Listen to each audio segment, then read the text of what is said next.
दोस्तों, गजा के साथ सीज फायर का यह आखिरी चरण चल रहा है। यह माना जा रहा है कि इसके बाद कई और देश हैं जिनके सब्र का बांध टूट रहा है, क्योंकि पिछले एक महीने से लगातार सुना जा रहा है कि अगले एक हफ्ते में सीज फायर होगा, और यह बयान कोई और नहीं दे रहा बल्कि डोनाल्ड ट्रंप देते नजर आ रहे हैं। अब इसके बाद कई और देशों ने मोर्चा इसलिए भी खोला है क्योंकि पिछले एक महीने में जब यह कहा गया कि एक हफ्ते में सीज फायर होगा, वहां और ज्यादा हमले शुरू किए गए। वो बात अलग है कि अब इजराइल को भी नुकसान हो रहा है, उनके भी अपने सैनिक, उन पर भी उनकी जान जा रही है, तमाम चीजें हो रही हैं, लेकिन अब गुस्सा बढ़ गया है। आपको कुछ चीजें, तस्वीरें आपको पहले दिखाऊंगा, कैसे इजराइल का नुकसान, कैसे गजा में वो नुकसान कर रहा है। इसी के साथ साथ ईरान और इजराइल का टेंशन अब हाई अप हो चुका है। हाई अप का मतलब मैं बता रहा हूं कि बार बार ये बात निकल कर आ रही है कि अमेरिका भी चाहता है ईरान से बातचीत कर ली जाए, बाकी सब चीजें समझा दी जाए। ईरान भी चाहता है चलिए बैठकर बातचीत करनी कर लेंगे, आपने हमें नुकसान पहुंचाया, हमने आपको पहुंचाया, बात खत्म। लेकिन अब एक नया खुलासा हुआ है कि चाहता नहीं है इजराइल कि अमेरिका ईरान से बातचीत करे, और इसका पक्का सबूत ईरान ने रख दिया सामने। नमस्कार, मैं हूं प्रज्वल गौतम और आप देख रहे हैं the live TV. The live TV, सच सबसे आगे। शुरुआत पहले कुछ खबरों के साथ कर लेते हैं। देखिए, पहले खबर ये आई, ये इसमें रिज्यूम में दिखाया गया है क्या कुछ किया जा रहा है। ये देखिए, नेवाते में एयरबेस है, उसको लेकर एक वीडियो जारी की गई है। आपको तो मालूम है बीर शेवा कैसा हालात वहां पर पैदा हुए थे,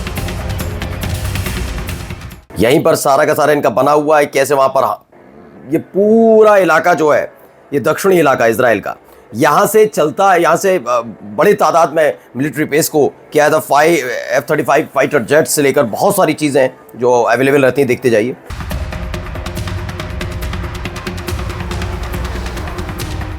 लेकिन बताया जा रहा है कि ये बहुत बुरी तरह से ध्वस्त हो चुका है, यानी इजराइल को एक करारा झटका भी है। इनके अलावा कई और तस्वीरें और खबरें निकलकर सामने आई हैं। ये पहले एक प्रेस टीवी की रिपोर्ट भी देख लीजिए, पहले देखिए, उसके बाद मैं बताऊंगा गजा में क्या हो रहा है। ये देखिए, The vessel set sail from the port of Siracusa on the southeastern coast of Sicily with its load of humanitarian aid and with an 18-member crew of various nationalities. Y lo que hay que hacer es, we cannot be at peace with ourselves if we don't do. बताया गया है कि अंडाला ship एक भेजा गया है गजा के लिए, और ये चैलेंज है इजराइल का ब्लॉकेड तोड़ने के लिए। दरअसल इजराइल ने गजा को सब तरफ से घेर लिया, नाकाबंदी हो रखी है। जो ज़मीनी स्तर है, आपको मैंने दिखाया था एक दिन पहले भी कि वहाँ पर भी ट्रक खड़े हुए हैं, लेकिन खाना अंदर नहीं जा पा रहा। जो समुद्री इलाका है उसे भी ब्लॉकेड कर दिया गया, और बाकायदा आदेश जारी है कि समुद्री तट का, समुद्र का कोई इस्तेमाल नहीं करेगा, ना नहाने धोने, स्विमिंग, किसी चीज़ के लिए नहीं। और जो करता हुआ पाया जाएगा, इजराइल के सैनिक अपने हिसाब से उससे निपट सकते हैं, यानी मार सकते हैं, ये तक की बात कही गई। अब ऐसे में एक पूरा का पूरा शिप भेजा गया है जिसमें भारी भरकम सामान है गजावाजियों के लिए, गजा के लिए, फिलिस्तीनियों के लिए, कि अब, और ये अंडाला शिप के नाम से जाना चाह रहा है। चलिए पहले एक खबर आपको दिखा देता हूँ। ये खबर देखिए, CNN की रिपोर्ट निकल कर आई, children killed collecting water in Gaza, medical official says as ceasefire talks hit striking point. अब बताइए, सिर्फ पानी इकट्ठा कर रहे थे बच्चे, इसके लिए उन्हें मार दिया गया, और इसे हम कहेंगे ये हमास के लड़ाके थे। मैं कह देता हूं हमास के लड़ाके थे, ये भी हमास के लड़ाके थे, ये सब चीजें। क्योंकि बहुत लोग हैं ना, वो कहते रहे। अब तो मेरे ख्याल से अब बहुत लोग कम हो गए, पानी इनका भी उतर गया, कि भाई जो बहुत आसमान में थे ना, ये कहते थे नहीं नहीं नहीं नहीं नहीं इजराइल पीड़ित। अब तो लोग धिक्कारने लगे हैं। CNN की रिपोर्ट है कि बाकायदा बच्चों को मारा जा रहा है जो पानी लेने जा रहे हैं, पानी तक नसीब नहीं हो रहा। इस पर UK plans to recognise Palestine as a state and exposing Israel ethnic cleansing in Palestine. नरसंहार, जातीय नरसंहार जो हो रहा है वहां पर, उसे लेकर अब यूके ने, अमेरिका ने भी प्लान बनाया है कि रिकॉग्नाइज किया जाए फिलिस्तीन। क्योंकि एक दिन पहले मैंने देखा यूके के 60 लेबर पार्टी के मेंबर थे, यानी सदस्य, सांसद थे, उन्होंने कहा था कि फिलिस्तीन को एक देश के रूप में मान्यता देनी चाहिए, और इस पर अब गंभीरता से विचार न केवल कर रहा बल्कि प्लान बना दिया गया है यूके, ब्रिटेन की तरफ से।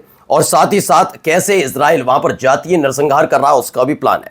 यही नहीं, मैंने जैसा कि पहले बताया कि नुकसान इनको भी हो रहा है। जैसे भी आपको देखा, बेशरवा इलाका में जो नेता इनका एयरबेस था वो ध्वस्त हो गया, वहां से बहुत भारी तादाद में संचालित होती थी मिलिट्री गतिविधियां, उसको भारी नुकसान ईरान के हमले में हुआ। यहां पर देखिए, 20,000 IDF soldiers who are terrorised Gaza are now suffering from PTSD and this number is likely to double. Hebrew channel 12 है, बताया गया है कि इजराइल का चैनल 12 ने बताया है कि 20,000 ऐसे सैनिक हैं, इजरायली सैनिक, जो पागल हो चुके हैं। PTSD एक बीमारी की तरह, एक वायरस समझ लीजिए, दिमाग में ऐसा हो जाता है कि चारों तरफ वो लाश देख देख के वो खुद की जान ले रहे हैं, खुद की नहीं ले रहे तो अपने अड़ोसी पड़ोसी को मार रहे हैं। ये PTSD से यही हो रहा है।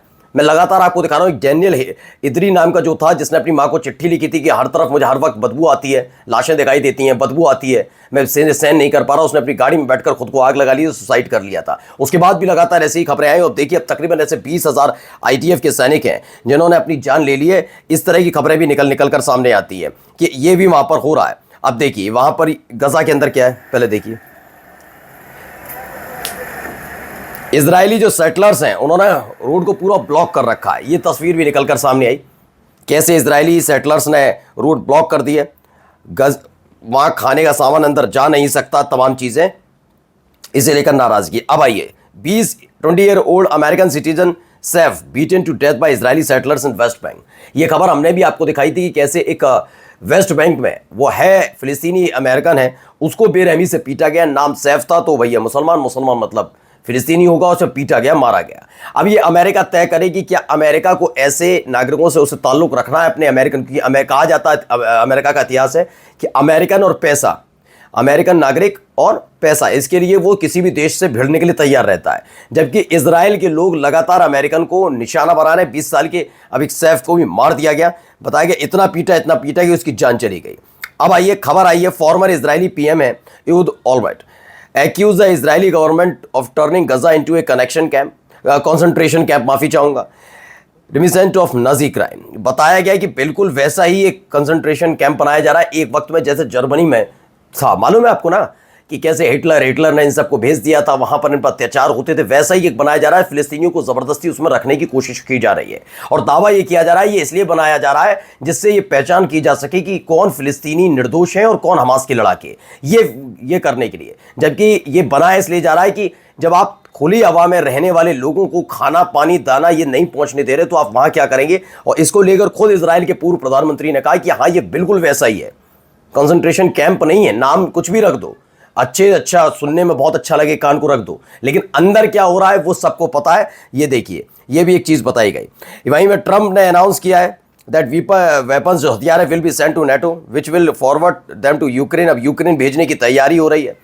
He also expressed hope that an agreement of Gaza will be reached next week। अब देखिए फिर से कह दिया गया अगले हफ्ते तक हम सीज फायर पर आ जाएंगे। ये 1 महीने से राग लाप रहे हैं डोनाल्ड ट्रंप, और नाराजगी लोगों की इसीलिए बढ़ रही है कि पिछले 1 महीने से कह रहे हो 1 हफ्ते में हो रहा है, 1 हफ्ते में हो रहा है, और उन सबके बीच इजराइल वहां पर सारी हदें पार कर रहा है, उसे देख नहीं रहे। जर्मनी के प्रेसिडेंट ने भी अब मोर्चा खोला।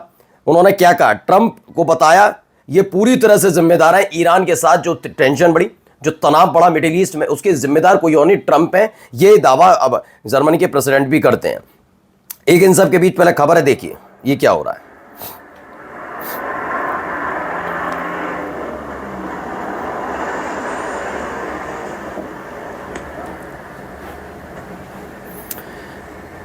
तो इराक का इंटरनेशनल एयरपोर्ट है एयरबिल, उसके ऊपर एक संदिग्ध कुछ चमकता हुआ ऑब्जेक्ट नजर आया है।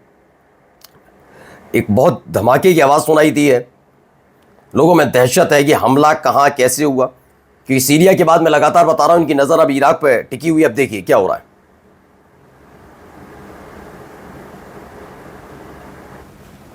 तो ये एक तस्वीर निकल कर आई है, क्या वहां पर भी सीरिया के बाद अब इराक इनकी नजर में चढ़ गया है। अब इनको सुनिए। בשטחים, בגדה המערבית, ביהודה ושומרון, כפי שאחדים קוראים להם, כן? מתרחש... तो यही है फॉर्मर प्राइम मिनिस्टर है इजराइल के एहूद ओलमेर्ट। उन्होंने कहा, ट्रुथ बॉम्ब उन्होंने छोड़ दिया गया चैनल 13 पर।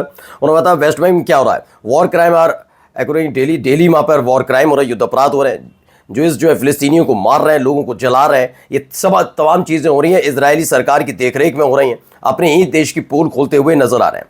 अब आइए एक to Israel. And major breaking news coming straight out of Iran. The supreme leader of Iran, Ayatollah Khamenei, has just reissued a very dangerous and direct threat to Israel. And कह दिया गया Iran के supreme leader Khamenei साहब ने अब कसम खाई है उन्होंने कहा है कि इजराइल को अब दुनिया के नक्शे से मिटा देंगे। दोबारा उनका ये बयान अपने आप में बताता है कि चरम पर पहुंचने वाली है स्थिति, जो अभी थोड़ी एक महीने पहले से थोड़ी दबी हुई थी। अब ईरान के फॉरेन मिनिस्टर हैं, उन्होंने कहा है Netanyahu openly dictating US in talks with Iran. मैंने कहा ना, ईरान से बात करने के लिए अमेरिका तैयार है, लेकिन अब फॉरेन मिनिस्टर हैं ईरान के, वो बता रहे हैं कि इसमें डिक्टेट कर रहा, नहीं तानाशाही कर रहा, हस्तक्षेप कर रहा है इजराइल, नेतन्याहू कर रहे हैं, जिससे ये बातचीत ना हो पाए। और जाते जाते देखिए खबर, रशिया ने रिजेक्ट कर दिया है US media report it backed zero enrichment Iran deal. उन्होंने अमेरिका की उस पूरी रिपोर्ट को खारिज किया है रूस ने, जिसमें कहा गया है कि रूस भी चाहता है कि जीरो एनरिचमेंट होना चाहिए ईरान से डील से, उसे पूरी तरह से खारिज किया। यानी जो एक दिन पहले खबरें चल रही थी वो झूठी थी क्या? नमस्कार।